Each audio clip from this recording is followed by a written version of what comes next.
Hola a todos, hola. Seguimos hoy con otra serie de Derecho de andar por casa. Vamos a seguir hablando del proceso, de los actos procesales, y voy a hacer un repaso a uno de los más importantes preceptos sobre esta materia que establece la Ley de Enjuiciamiento Civil, que es el artículo 206. Conviene recordar que el proceso se puede definir, como se ha podido ver en otros vídeos anteriores, como una concatenación, una sucesión de actos procesales ordenados, regidos con arreglo a un procedimiento que tiene por finalidad hacer efectiva la tutela judicial a que se refiere el apartado primero del artículo 24 de la Constitución española. En definitiva, el proceso está constituido por una sucesión de actos procesales. Los actos procesales se pueden definir como aquellos actos jurídicos, porque son en definitiva actos jurídicos, ya se vio en el vídeo anterior, bien a instancia del tribunal, bien a instancia de parte, que constituyen, modifican o extinguen la relación jurídico-procesal, para que nos podamos entender. Se trata de aquellas actuaciones, de aquellos actos, consistan en una declaración de voluntad, en una acción, una omisión, en definitiva, sean del tribunal o sean de parte, que tienen incidencia, que tienen efecto directo sobre el proceso. Voy a hablar ahora, en concreto, de los actos procesales que realiza el órgano judicial, y en concreto de aquellos actos procesales que realiza el órgano judicial, que por tanto tienen incidencia o reflejo directo en el proceso, que tienen eficacia sobre la relación jurídico-procesal. ¿Por qué digo esto? Porque hay otro tipo de actuaciones, hay otro tipo de actos, y a ello se refiere concretamente, si no me falla la memoria, el artículo 244 de la Ley Orgánica del Poder Judicial. Recordad, la Ley Orgánica 6 del año 1985, de 1 de julio, que dice que son actos estrictamente judiciales aquellos que se realizan cuando el órgano está constituido en sala de justicia, cuando no, tienen carácter puramente gubernativo. Pongamos un ejemplo. Hay actuaciones que realiza el órgano judicial, el juez, el tribunal, o que las dicta el letrado de la Administración de Justicia, el LAJ, que no tienen por finalidad resolver el proceso. En ocasiones se trata sencillamente de dar una respuesta a otra cuestión que se plantea. Pensemos, por ejemplo, que se pierde un expediente judicial, el papel. Pensemos en que se pierde y hay que reconstruirlo. Se hace lo que se conoce tradicionalmente como una reconstrucción de autos, y en este caso es preciso dictar resoluciones que no son puramente resoluciones que vayan a conseguir la tutela judicial efectiva. Bien, esta sería una primera distinción básica, la que distingue entre los actos procesales de parte y los actos procesales del tribunal. Y a su vez, los actos procesales del tribunal, los que son puramente jurisdiccionales o los que tienen finalidad o eficacia judicial y sobre el proceso, frente a aquellos otros que son meramente gubernativos. Sentada esta distinción básica a la que me vengo a hacer referencia, la siguiente es la que parte obviamente de distinguir entre aquellos actos procesales que, siendo del órgano judicial, realiza el juez o el tribunal. Cuando es un órgano colegiado suele dársele esta denominación, aunque es cierto que la Ley de Enjuiciamiento Civil en numerosas ocasiones utiliza la expresión tribunal no para referirse a un órgano colegiado. Puede ser un defecto de técnica jurídica. Tradicionalmente la expresión juez se ha reservado al titular de órganos unipersonales, mientras que cuando se trata de órganos colegiados, piénsese en audiencias provinciales, tribunales superiores de justicia, tribunal supremo, se suele utilizar la expresión tribunal por estar compuesto por varios magistrados. Bien, con independencia de esto, como decía, la distinción básica que ahora quiero exponer es la que parte de la distinción entre los actos procesales a instancia del órgano judicial que realiza el juez y aquella otra de los actos procesales a instancias del órgano judicial que realiza el letrado de la Administración de Justicia, el LAJ. Después de la Ley 13 del año 2009 se han derogado aquellos preceptos que la Ley Orgánica del Poder Judicial reservaba a las resoluciones del letrado de Administración de Justicia. Su régimen jurídico unitario habrá que encontrarlo ahora en el artículo 206 de la Ley de Enjuiciamiento Civil, al que posteriormente se hará referencia. Es cierto que la regulación básica se contiene actualmente en el artículo 206, pero por razones de sistemática, por ser la norma más antigua, la Ley Orgánica del Poder Judicial, voy a hacer un breve repaso de los aspectos básicos que establece el artículo 245 de la Ley Orgánica del Poder Judicial cuando se refiere a los actos procesales del órgano judicial. Como digo, solo en este caso referido al juez o tribunal, puesto que los del letrado de la Administración de Justicia, LAJ, han sido derogados. Llegados a este punto, podría decirse que la Ley Orgánica del Poder Judicial es un tanto cicatera. Se refiere a las providencias y utiliza la expresión para la ordenación material del proceso. Lo de la ordenación material ha de entenderse en este sentido por contraposición a la ordenación formal, puesto que, como veremos posteriormente, si el artículo 206 establece claramente la distinción entre las que le corresponden al juez y al LAG, y veremos que el peso básico recae sobre el LAG en lo que se refiere al impulso procesal, ciertamente el artículo 245 de la Ley Orgánica del Poder Judicial puede entenderse en este sentido, que es la ordenación material por contraposición a la ordenación formal. Hay que entenderlo en el sentido de que cuando sea necesario para avanzar en el procedimiento, para el impulso, tomar una decisión de fondo, como posteriormente veremos sobre acumulación o sobre una reconvención, y la decisión corresponde al juez, en tal caso lo será a medio de providencia.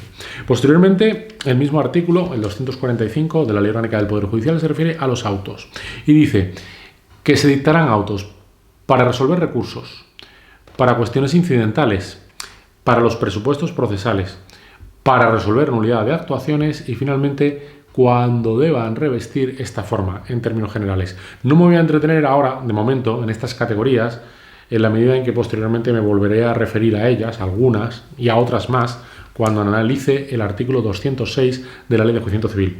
Y por último, dice el artículo 245 de la Ley Orgánica del Poder Judicial que también revestirán la forma de sentencia las resoluciones que tengan por finalidad decidir definitivamente el pleito o causa. Utiliza la expresión pleito o causa.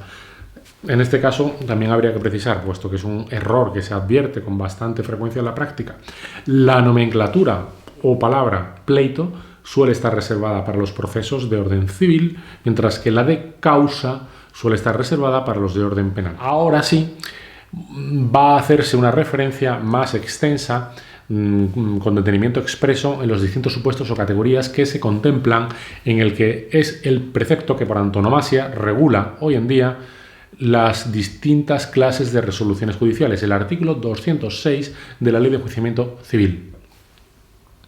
A propósito del artículo 206 de la Ley de Enjuiciamiento Civil y con carácter previo a analizar el mismo, también cabría destacar que este precepto contiene reglas.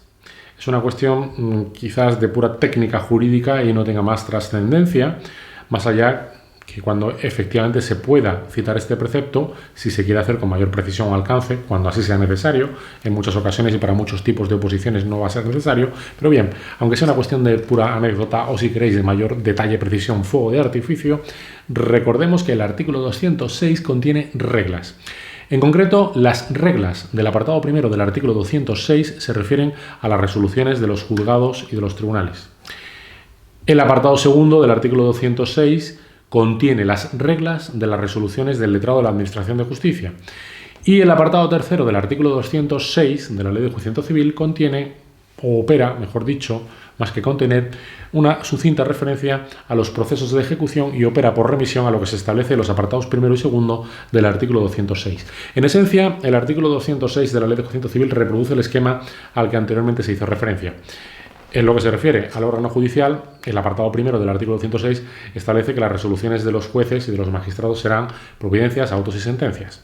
Si es cierto que luego las detalla, como se analizará, el apartado segundo del artículo 206 contiene las reglas sobre las resoluciones del LAG y establece que serán decretos y diligencias, aunque aquí el precepto también distingue entre las diligencias de ordenación y posteriormente hace referencia a otros tipos de diligencias que también se analizarán. Y por último, como ya se ha dicho, el apartado tercero del artículo 206 contempla las resoluciones que se dictan en los procesos de ejecución por pura remisión. El apartado primero del artículo 206 contiene las siguientes reglas. Para hacer referencia, repito, aunque sea exhaustivo, pero así facilita la técnica memorística de repetición: providencias, autos y sentencias. Y en concreto, la primera de las reglas del artículo 206 de la Ley de Enjuiciamiento Civil es el que se dedica a las providencias. Y dice el precepto que se dictará providencia, por tanto, la fórmula, mejor dicho, la forma de la resolución judicial deberá ser la de providencia, con dicho título y con dicha forma, para resolver cuestiones procesales que requieran decisión judicial. Pensemos que gran parte de las decisiones de impulso procesal, como se verá posteriormente en el apartado segundo del artículo 206, corresponden al letrado de la Administración de Justicia. Sin embargo, en ocasiones se procede por el letrado de la Administración de Justicia a lo que se conoce como dación de cuentas, Es decir, en numerosas ocasiones le corresponde al juez, una vez que la decisión sobre impulso procesal tiene mayor calado, tiene mayor contenido, mayor trascendencia, el resolver a través de una providencia. Así, por poner un ejemplo, con la decisión de prueba. La decisión sobre los medios probatorios, sobre la admisión de prueba, corresponde al órgano judicial. Sin perjuicio de que en los procesos, tanto ordinario como verbal, es en el acto de la vista cuando se practica la prueba, generalmente es en el acto procesal de parte, que es la demanda o en su caso la reconvención, aunque también cabe la posibilidad de hacerse a posteriori en algún tipo de procedimiento, no en todos, se puede solicitar o se puede proponer prueba. La decisión de admitir dicha prueba le corresponde al juez. Por tanto, aunque sea una decisión básica de continuar el procedimiento, el decir sí o no al testigo que se propone, por utilizar un supuesto, por utilizar un ejemplo, la decisión, como se decía, no le corresponde en este caso al letrado de la Administración de Justicia, sino al juez, y para esto una buena fórmula, una buena forma es la de la providencia.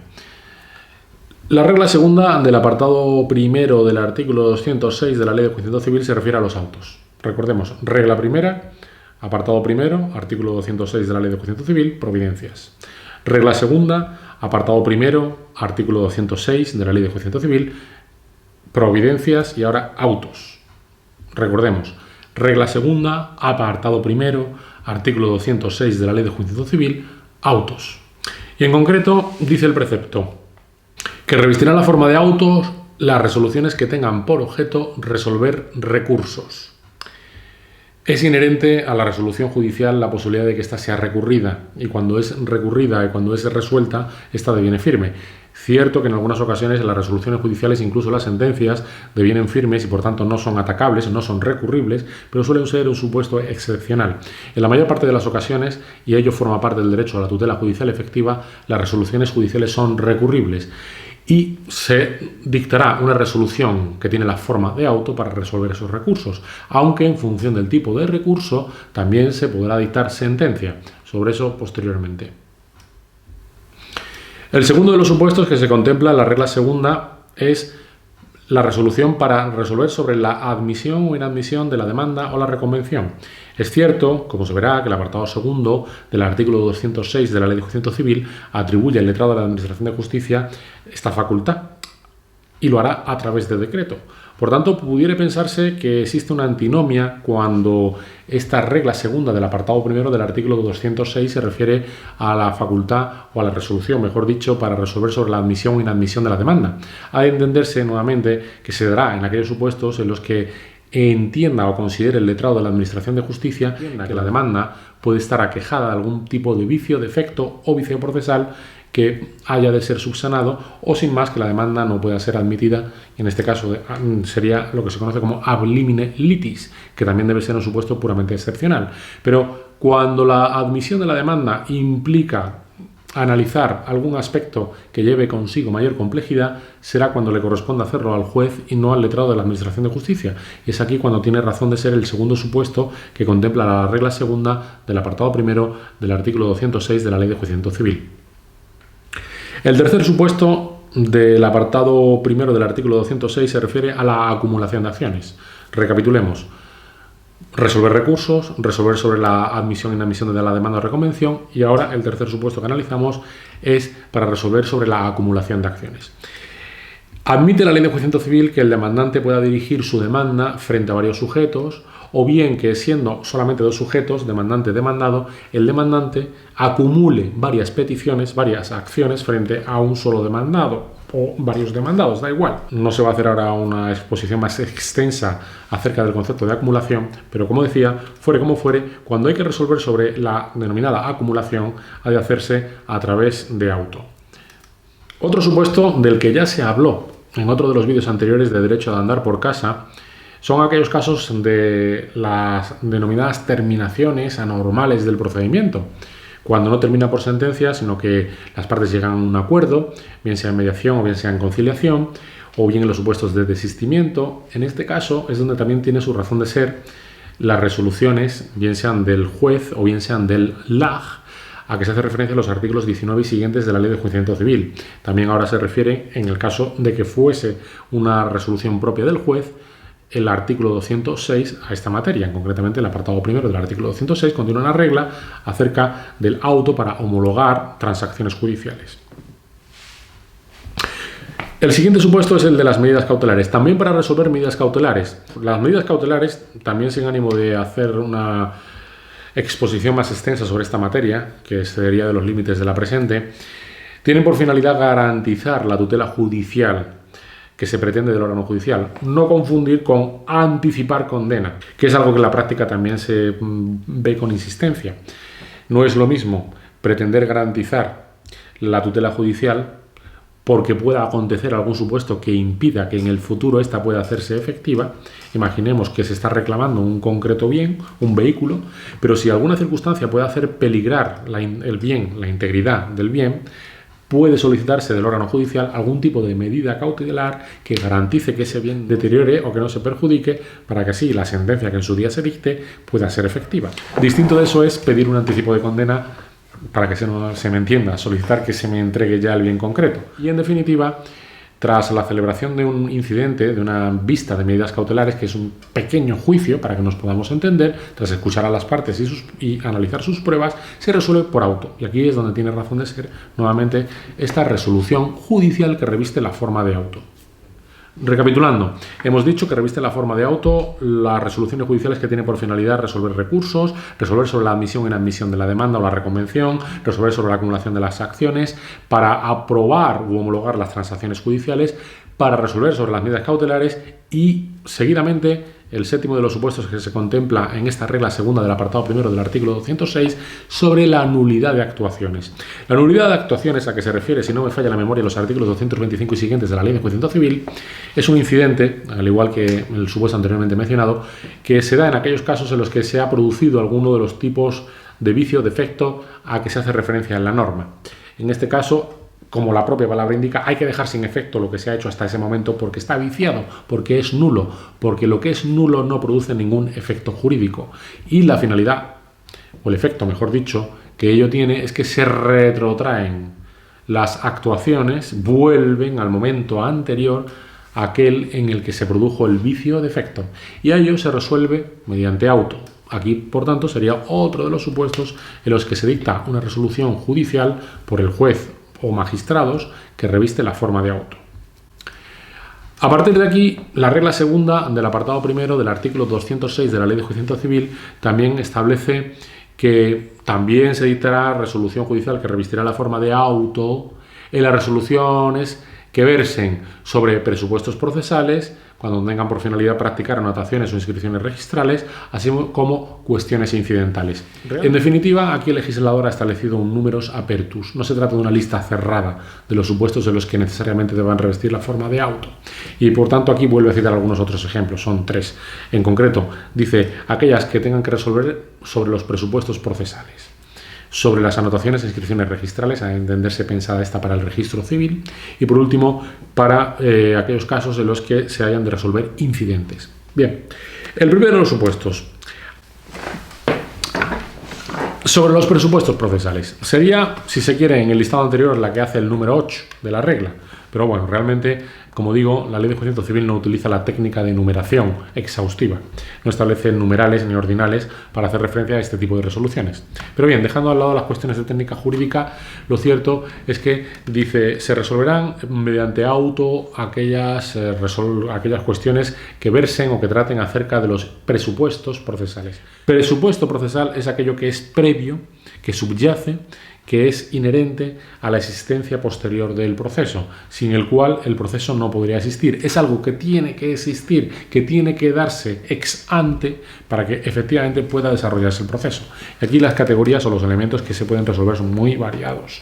Desde la jurisdicción y la competencia, pasando por la capacidad procesal, la capacidad para ser parte, presupuestos de postulación. En aquellos casos en los que es necesario el intento de conciliación previo también sería un presupuesto procesal. En definitiva, tampoco quiero hacer aquí una enumeración exhaustiva porque excede de los límites del presente vídeo. Para practicar anotaciones e inscripciones registrales, cuando haya que resolver si se procede o no a realizar una anotación, una inscripción en uno de los libros del registro civil, porque proceda por algún caso que así lo merezca, pensemos una adopción en la que tenga que resolverse si procede o no que dicha adopción haya de inscribirse en el registro civil, también se hará mediante auto. Sencillamente porque el auto es una resolución judicial motivada. También lo es la providencia, pero el auto es más motivado. El auto tiene otra estructura y, por tanto, para este tipo de anotaciones o inscripciones que puedan revestir mayor complejidad, se dicta una resolución que reviste la forma de auto. Y, finalmente, para resolver incidentes. El incidente es también algo que se presenta con cierta frecuencia en el mundo procesal. El incidente viene a ser, como antes dije, si se admite una suerte de símil o comparación, como un mini juicio. Esto es una expresión vulgar, para que me entendáis. Viene a ser como una comparecencia ante el juez en la que se practica nuevamente con el principio de inmediación y de publicidad las pruebas, se escucha a una y otra parte, proponen sus pruebas, hacen sus alegaciones y después se resuelve. Es como si fuese un mini juicio, pero no para tratar sobre la cuestión principal del proceso, sino para una cuestión accesoria, pero que obviamente tiene importancia. Intereses, costas, una posibilidad de sanción. En la Ley Reguladora de la Jurisdicción Social, el artículo 238 le da bastante énfasis. Todo este tipo de incidentes, todo este tipo de vistas termina con una resolución que reviste la forma de auto. Por último, a modo de pinza de cierre, también dice esta regla segunda del apartado primero del artículo 206 de la Ley de Enjuiciamiento Civil que terminarán por auto en general todas aquellas resoluciones por las que se ponga fin al proceso, a las actuaciones, dice literalmente la norma. La regla tercera del apartado primero del artículo 206 de la Ley de Enjuiciamiento Civil se refiere a las sentencias.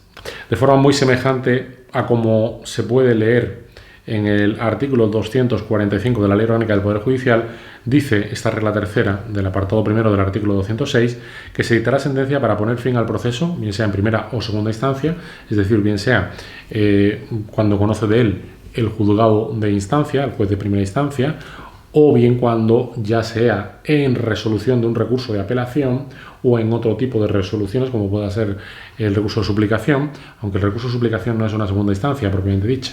Pero bueno, en definitiva, se dicta la sentencia para poner fin al proceso resolviendo sobre aquello que se llevaba al juez. Pues sí, ¿tiene usted derecho o no a los alimentos? Pues sí, ¿tiene usted derecho o no a que se le entregue ese coche que aquí se ha reclamado? Y a su vez, cuando se interpone recurso ante un órgano superior, este también dicta sentencia para pronunciarse acerca de la primera sentencia que dictó el juez de instancia. Asimismo, también se dice en la regla tercera de este apartado primero del artículo 206 que se dictarán sentencias para resolver recursos extraordinarios de revisión de sentencias firmes. Bien, tampoco me quiero entretener más sobre esto. Creo que se trata de un recurso un remedio, como algún autor lo denomina, de carácter excepcional por su carácter extraordinario y por la finalidad que tiene. Por ello, tampoco me quiero entretener más aquí, puesto que siempre me he propuesto que estos sean unos vídeos de derecho a andar por casa.